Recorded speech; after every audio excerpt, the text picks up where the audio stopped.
Hello everyone, in this video we're gonna talk about something super helpful for English teachers and learners. It's called listening teams. If you've ever felt like your students zone out during listening activities or they just don't retain anything after watching a video, this method can really change that. Listening teams make listening more active, fun, and also meaningful. So, without further ado, let's talk about it.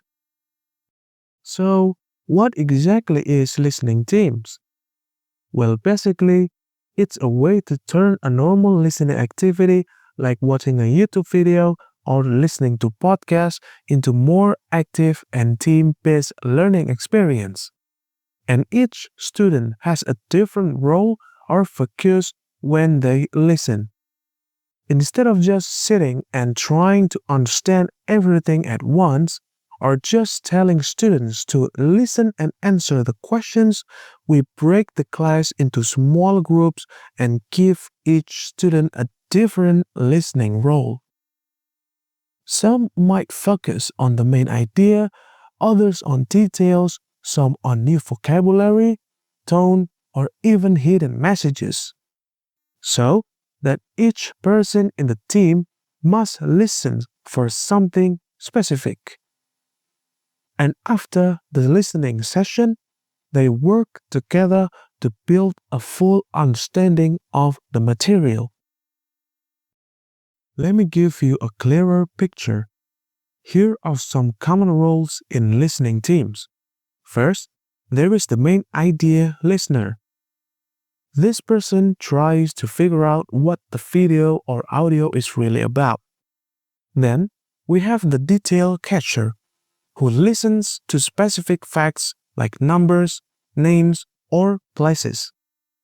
The vocabulary finder looks out for new or interesting words. And the inference maker tries to understand the deeper meaning, stuff that's not said directly in the video or in the audio. And lastly, the emotional tone detector, who pays attention to how the speaker feels, like whether they sound happy, serious, or even sad. Now, let's talk about the objectives of listening teams first. The goal of listening teams is to make listening activities more interactive, focused, and collaborative. Students often get overwhelmed when they try to listen to everything all at once. With listening teams, they don't have to. They can just focus on one part and rely on their teammates for the rest. It helps them develop critical thinking, teamwork, and also builds their listening comprehension step by step. Plus, it is a lot more fun than just doing a worksheet alone. Now, how do we implement this in your class? Let me give you a real example using a YouTube video. Let's say we are using a TED video called Why Do We Cry? It is a short animated video around 5 minutes long. It is perfect for this kind of activity. Step 1. Divide your students into groups of 4 or 5. Assign each student one of the roles I just mentioned. If you want, you can even give them role cards to remind them of their task. Step 2. Give them a short explanation of their role. Make sure they understand what they are supposed to listen for, and you can even model it quickly by showing them on how to do it. Step 3. Play the video once for general understanding. Tell them to just relax and enjoy it first. No pressure to take notes yet. Step 4. Play the video a second time. Now, students need to listen actively based on their assigned role. They should take short notes, just keywords or phrases, not full sentences. And step 5. After the second listening, give each group about 5 to 7 minutes to discuss their findings. Each student shares what they found based on their role. For example, the main idea listener explains the main topic, the detail catcher lists out important facts, the vocabulary finder shares new words and their meanings, and so on. Encourage them to ask each other questions if something is unclear. Step 6. It is all about class discussion. You can ask one group to share the main idea, another to share vocabulary, and so on. Or maybe ask each team to write a summary or give a mini presentation. Here is how you can do it step by step. First, ask each group to summarize the main idea. You can pick one group randomly or have each group write their main idea on the board. Then, move to the details. Ask each detail catcher to share one or two interesting facts they caught. You can create a list of these facts together with the class. Next, for vocabulary, ask each vocabulary finder to share one new word. Write these words on the board along with their meanings. You can even do a quick pronunciation practice together if you want. Then, for inference, invite inference makers to suggest what they think is hidden in the video, what the video was trying to suggest without saying it directly. Finally, for emotional tone, let the emotional tone detectors describe the speaker's feelings. Was the video serious, hopeful, sad, or even funny? You can ask the whole class if they agree or disagree with the analysis to make it more interactive.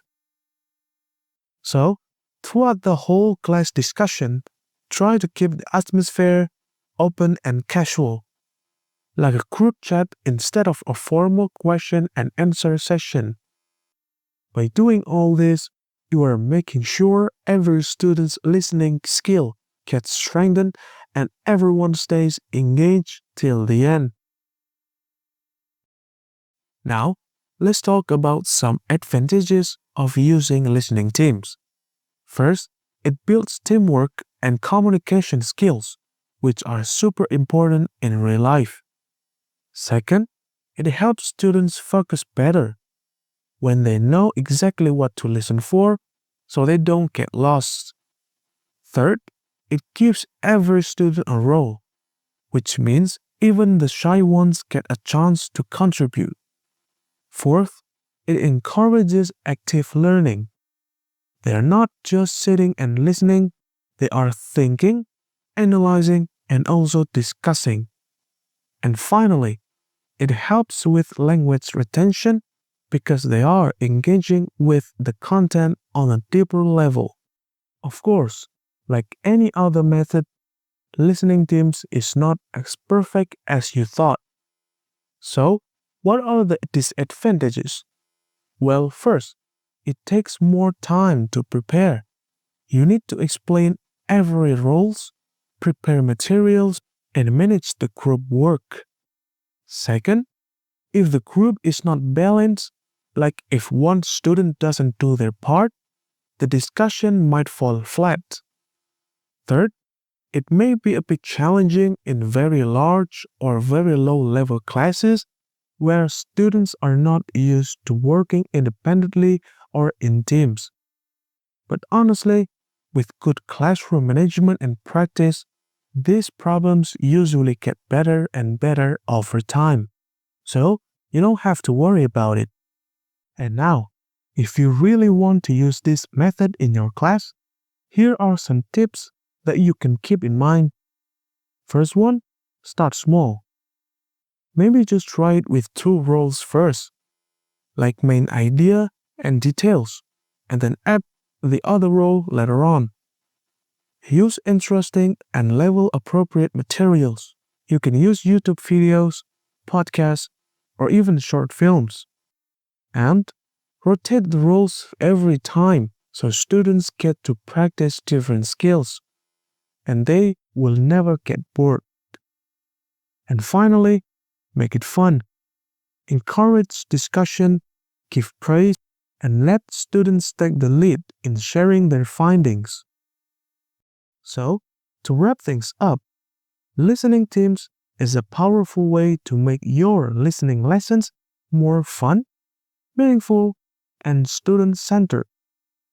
It turns a passive activity into an active team activity and it helps students develop their listening skills. If you've never tried this method before, just give it a shot. Maybe even try it in your next class with a short YouTube video. Let me know in the comments how it goes. Or if you have any questions, feel free to ask. Thanks for watching. Don't forget to like, subscribe. See you in the next video.